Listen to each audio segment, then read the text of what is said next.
시편 20편 1절에서 9절 말씀입니다.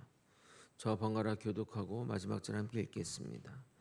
환난 날에 여호와께서 내게 응답하시고 야곱의 하나님 이름이 너를 높이 드시며 성소에서 너를 도와주시고 시온에서 너를 붙드시며 내 모든 소재를 기억하시며 내 번제를 받아주시기를 원하노라. 내 마음의 소원대로 허락하시고 내 모든 계획을 이루어 주시기를 원하노라. 우리가 너의 승리로 말미암아 계가를 부르며 우리 하나님의 이름으로 우리 깃발을 세우리니 여호와께서 내 모든 기도를 이루어 주시기를 원하노라. 여호와께서 자기에게 기름 부은 자를 구원하시는 줄 이제 내가 아노니 그의 오른손에 구원하는 힘으로 그의 거룩한 하늘에서 그에게 응답하시리로다. 어떤 사람은 병거, 어떤 사람은 말을 의지하나 우리는 여호와 우리 하나님의 이름을 자랑하리로다. 그들은 비틀거리며 엎드러지고 우리는 일어나 바로 서도다. 함께 읽겠습니다. 여호와여 여호와여 왕을 왕을 구원하소서. 구원하소서. 우리가 우리가 부를 부를 때에 때에 우리에게 우리에게 응답하소서. 응답하소서. 아멘. 아멘.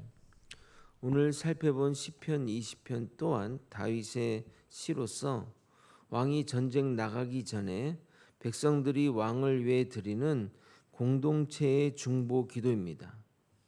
그리고 내일 살펴볼 시편 21편은 전쟁에 승리한 후 하나님께 감사를 드리는 찬양이 22편입니다. 그러므로 두 시편은 하나의 짝을 이뤄 사용되는 것으로 알려져 있습니다. 그러니까 시편 20편은 전쟁 전의 기도이고 시편 21편은 전쟁 후의 감사 기도입니다. 근데 여기서 왕은 단순히 개인만을 의미하지 않습니다. 구약에서의 왕은 하나님의 백성을 대표하는 언약의 대표자였기에 왕의 승리는 곧 하나님 백성의 승리였습니다. 그리고 구속사서로 보면 이 시편은 궁극적으로 예수 그리스도를 가리킵니다. 왜냐하면 하나님께서 참된 왕이신 그리스도의 기도를 들으시고 죽음을 이기게 하셨으며 그 승리 안에서 성도들도 함께 승리하게 되었기 때문입니다. 오늘 시편 묵상을 통해 우리가 어떤 상황에서도 올려드려야 할 것은 기도임을 깨닫는 시간이 되길 예수 그리스도 이름으로 소원합니다.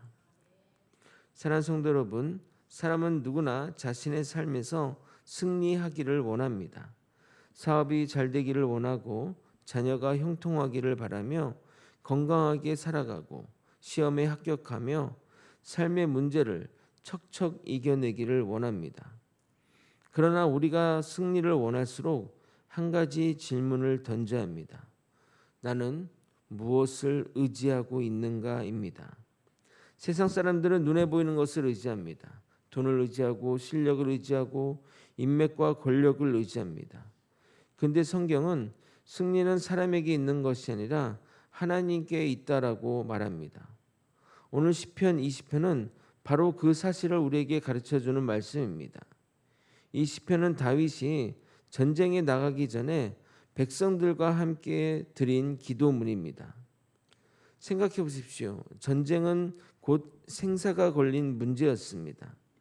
패하면 나라를 잃고 가족을 잃고 생명을 잃게 됩니다. 그럼에도 이스라엘 백성은 군사를 점검하기 전에 먼저 하나님께 무릎 꿇었다는 겁니다. 왜냐하면 그들의 승리는 칼에서 나오는 것이 아니라 하나님에게서 나온다는 사실을 믿었기 때문입니다. 오늘 말씀을 통해 하나님을 의지하는 우리에게 무엇을 주시는지 구체적으로 살펴보도록 하겠습니다. 먼저 1절을 다시 한번 읽도록 하겠습니다. 여러분이 읽겠습니다. 시작. 환난 날에 여호와께서 내게 응답하시고 야곱의 하나님의 이름이 너를 높이 드시며.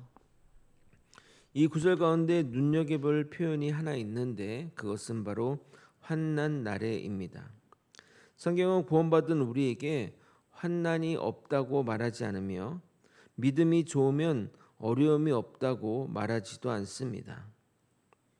오히려 하나님 백성에게도 반드시 환난의 날이 찾아온다고 말씀하십니다. 다윗을 생각해 보십시오. 그의 고난은 기름 부음을 받으면서 시작되었습니다. 그는 사울 왕에게 쫓겨다녀야 했고 왕이 되어서도 수많은 전쟁을 치러야 했으며 말년에는 자신의 아들에게 배신당하기도 했습니다. 이처럼 하나님의 부르심을 받고 하나님에 대한 강력한 믿음이 있다고 해서 환난이 사라지는 것이 아닙니다. 그러나 믿음이 있는 사람과 없는 사람의 차이는 환난을 만났을 때 확연하게 드러납니다. 이스라엘 백성은 전쟁을 앞둔 왕을 위해 하나님께 기도하고 있습니다. 소망교회 성도 여러분, 이스라엘 백성들은 전쟁의 전략을 말하거나 무기의 능력이나 숫자를 말하고 있지 않습니다. 그들은 가장 먼저 하나님께 나아갔습니다. 왜 그랬을까요?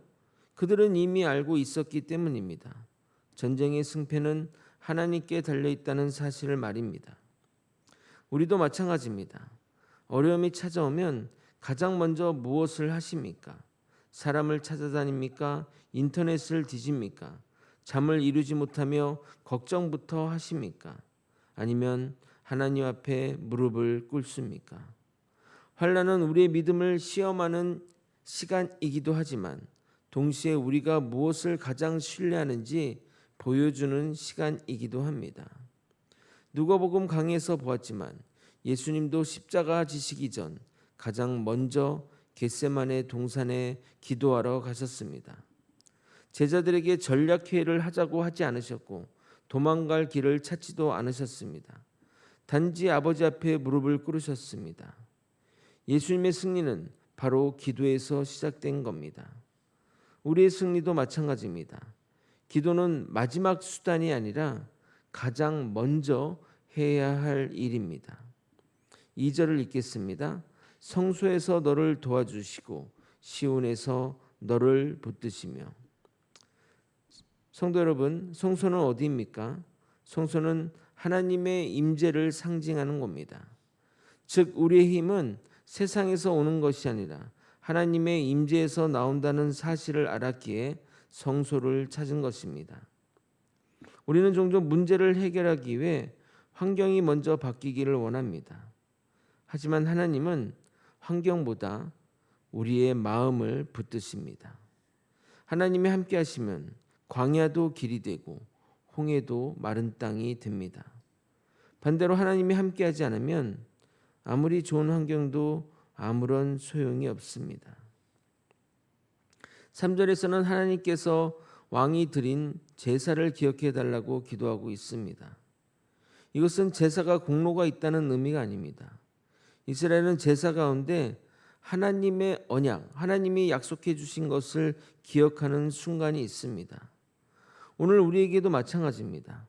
우리가 예배를 드리는 이유는 하나님께 무엇을 얻어내기 위해서가 아니라 이미 우리를 사랑하시고 언약을 맺으시며 우리에게 은혜를 베푸신 하나님을 기억하기 위해서입니다.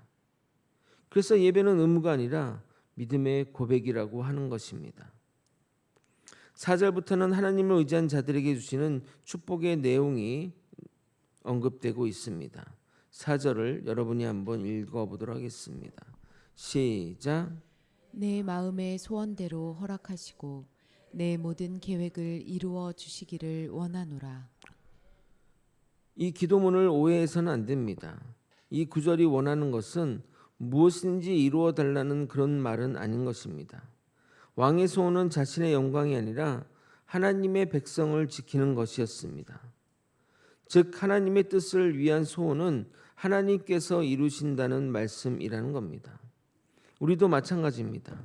하나님의 뜻을 품고 기도할 때 하나님께서는 가장 좋은 때, 가장 좋은 방법으로 그 기도에 응답하심을 믿는 우리가 되길 소망합니다. 근데 5절의 놀라운 고백을 확인할 수 있습니다. 5절 상반절만 읽겠습니다. 우리가 너의 승리로 말미암아 개가를 부르며. 지금 이스라엘 백성은 아직 전쟁도 시작하지 않았는데 벌써 승리를 노래하고 있습니다. 왜입니까? 그들의 믿음은 결과를 보고 생긴 믿음이 아니라 하나님을 믿는 믿음이었기 때문입니다. 믿음은 눈으로 확인한 뒤에 생기는 것이 아니라 하나님을 신뢰하기 때문에 먼저 순종하는 겁니다. 사랑하는 성도 여러분, 우리 인생에도 환난의 날은 반드시 찾아옵니다. 그러나 그날이 절망의 날이 될지 하나님의 역사를 경험하는 날이 될지는 우리가 누구를 먼저 찾느냐에 달려 있습니다. 사람은 문제를 해결해 줄 수 있지만 하나님은 문제 속에 있는 우리를 붙드시고 결국 선한 길로 인도하십니다. 그러므로 환난의 날일수록 가장 먼저 무릎 꿇는 성도, 기도로 승리를 준비하는 성도님이 다 되시길 소원합니다. 이제 시편의 분위기가 달라집니다. 6절부터는 기도에서 확신으로 바뀌고 있습니다. 6절입니다. 여호와께서 자기에게 기름 부은 자를 구원하시는 줄 이제 내가 아노니 그의 오른손에 구원하는 힘으로 그의 거룩한 하늘에서 그에게 응답하시리로다. 여기서 중요한 표현은 이제 내가 아노니입니다. 아직 전쟁은 시작되지 않았고 승리도 확인되지 않았습니다. 그런데도 다윗은 이제 내가 안다라고 고백합니다. 왜 그렇습니까? 앞에서도 말씀드렸지만 상황을 보았기 때문이 아니라 하나님을 보았기 때문입니다. 우리도 신앙생활을 하다 보면 모든 문제가 해결되면 하나님을 더 신뢰하겠습니다 라고 생각할 때가 있습니다. 근데 성경은 반대로 말하고 있습니다. 먼저 하나님을 신뢰하면 하나님께서 우리의 삶을 이끌어 가신다고 말입니다. 믿음은 결과를 보고 생기는 것이 아니라 하나님의 성품, 하나님이 어떤 분인지 알기에 생기는 겁니다. 그리고 이어지는 7절은 시편 20편의 핵심 구절입니다. 이 구절을 함께 읽도록 하겠습니다. 시작. 어떤 사람은 병거, 어떤 사람은 말을 의지하나 우리는 여호와 우리 하나님의 이름을 자랑하리로다. 당시 병거와 말은 최고의 군사력이었습니다. 오늘날로 말한다면 최신식 전투기에 미사일에 첨단 레이더 장비 등등에 갖춘 군대와도 같습니다. 애굽은 병거가 강했고 아수르는 군사력이 막강했으며 바벨론은 세계를 정복했습니다. 반면 이스라엘은 병거가 거의 없었습니다. 군사력으로 보면 늘 약한 나라였습니다. 그럼에도 하나님은 약한 이스라엘을 사용하셨습니다. 왜입니까? 사람들은 자기가 강하면 하나님을 찾지 않기 때문입니다.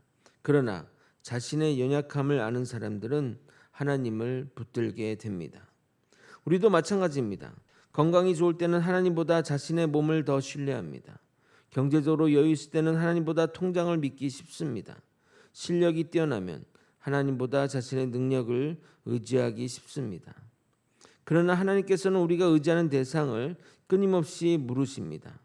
너는 무엇을 의지하느냐? 사랑하는 성도 여러분, 오늘날 우리의 병거는 무엇입니까? 돈이, 권력이, 인맥이 우리를 끝까지 책임지지 않습니다. 그러나 하나님은 우리의 최종 병기가 되어 우리의 피난처가 되십니다. 그러므로 우리는 하나님을 의지하며 하나님께 나아가야 합니다. 8절은 두 부류의 사람을 비교하고 있습니다. 그들은 비틀거리며 엎드러지고 우리는 일어나 바로 서도다. 세상은 강한 자가 영원히 설 것처럼 보이나 역사를 통해 아는 사실은 어떤 나라든 반드시 무너진다는 것입니다. 그러므로 하나님을 의지하는 자는 어떻게 될까요? 그들은 넘어져도 다시 일어서게 됩니다. 왜냐하면 그 사람의 힘이 아니라 하나님이 붙드시기 때문입니다. 성도의 담대함은 자신의 능력이 아니라 하나님의 신실함에서 나옵니다. 마지막 9절입니다. 여호와여 구원하소서. 우리가 부를 때 왕은 우리에게 응답하소서. 이 시편의 마지막은 왕을 위한 기도로 끝이 납니다. 그러나 우리는 여기서 한 걸음 더 나가야 합니다. 구약의 왕들은 모두 한계가 있었습니다. 다윗도 죄를 지었고 솔로몬도 실패했으며 이후 왕들 역시 완전하지 못했습니다. 그래서 하나님께서는 완전한 왕을 보내시겠다고 약속하신 것입니다. 그분이 바로 예수 그리스도이십니다. 예수님도 전쟁을 치르셨습니다. 그러나 그 전쟁은 칼과 창의 전쟁이 아니었습니다. 죄와 사망, 사단의 권세와의 전쟁이었습니다. 예수님은 겟세마네 동산에서 기도하셨고 십자가에서 자신을 내어주었으며 부활을 통해 완전한 승리를 이루셨습니다. 세상 사람들은 십자가를 실패라고 생각했습니다. 그러나 하나님께서는 그 십자가를 인류의 가장 위대한 승리로 바꾸셨습니다. 시편 20편에서 하나님께서 기름 부음 받은 왕의 기도를 들으셨던 것처럼 하나님께서는 참된 기름 부음 받은 왕이신 예수 그리스도를 죽음에서 일으키셨습니다. 그러므로 오늘 우리의 승리는 우리의 믿음이 강해서가 아니라 이미 승리하신 예수 그리스도 안에 있기에 가능한 것입니다. 우리는 승리를 얻기 위해 싸우는 사람이 아니라 이미 승리하신 그리스도의 승리 안에서 살아가는 사람임을 잊어서는 안 될 것입니다. 말씀을 정리하겠습니다. 시편 20편은 우리에게 단순히 기도하면 승리한다라는 성공의 공식을 말하는 시편이 아닙니다. 이 시편은 누구를 의지하며 살아갈 것인가를 묻는 말씀입니다. 환난의 날에 가장 먼저 하나님을 찾는 사람은 흔들리지 않습니다. 세상의 병거와 말을 의지하지 않고 하나님을 의지하는 사람은 결국 바로 서게 됩니다. 그리고 우리의 참된 왕이신 예수 그리스도를 의지한 사람은 죄와 사망 앞에서도 소망을 잃지 않습니다. 사랑하는 성도 여러분, 우리에게는 각자의 전쟁이 있습니다. 질병과의 싸움이 있을 것이고 가정의 문제가 있을 것이고 자녀를 위한 기도, 미래에 대한 염려, 신앙의 싸움들이 있을 것입니다. 그러나 오늘 다윗은 우리에게 이렇게 외칩니다. 어떤 사람은 병거, 어떤 사람은 말을 의지하나 우리는 여호와 우리 하나님의 이름을 자랑하리로다. 세상은 눈에 보이는 힘을 자랑하지만 하나님의 백성은 눈에 보이지 않는 하나님을 자랑합니다. 그 하나님께서 우리의 왕이 되시고 우리의 방패 되시며 우리의 승리 되십니다. 그러므로 어떤 상황 속에서도 환경보다 하나님을 바라보고 자신의 능력보다 하나님의 은혜를 의지하며 이미 승리하신 예수 그리스도를 끝까지 붙드는 저와 여러분이 되시길 예수 그리스도 이름으로 축원드립니다. 아멘. 기도하시겠습니다. 하나님 아버지, 어떤 환난과 전쟁이 우리 앞에 있을지라도 우리는 주님을 의지하며 승리의 노래를 부르며 이미 승리하신 예수 그리스도께 예속되어 아버지 기쁨과 평안과 안식의 삶을 누릴 수 있도록 이끌어 주시옵소서. 우리는 이미 승리하였습니다. 하나님을 바라보며 주님께 영광 돌리는 길로 나아가는 우리 모두가 될 수 있도록 역사하여 주시옵소서. 사랑이 많으신 예수 그리스도 이름으로 기도드리옵나이다. 아멘. 주기도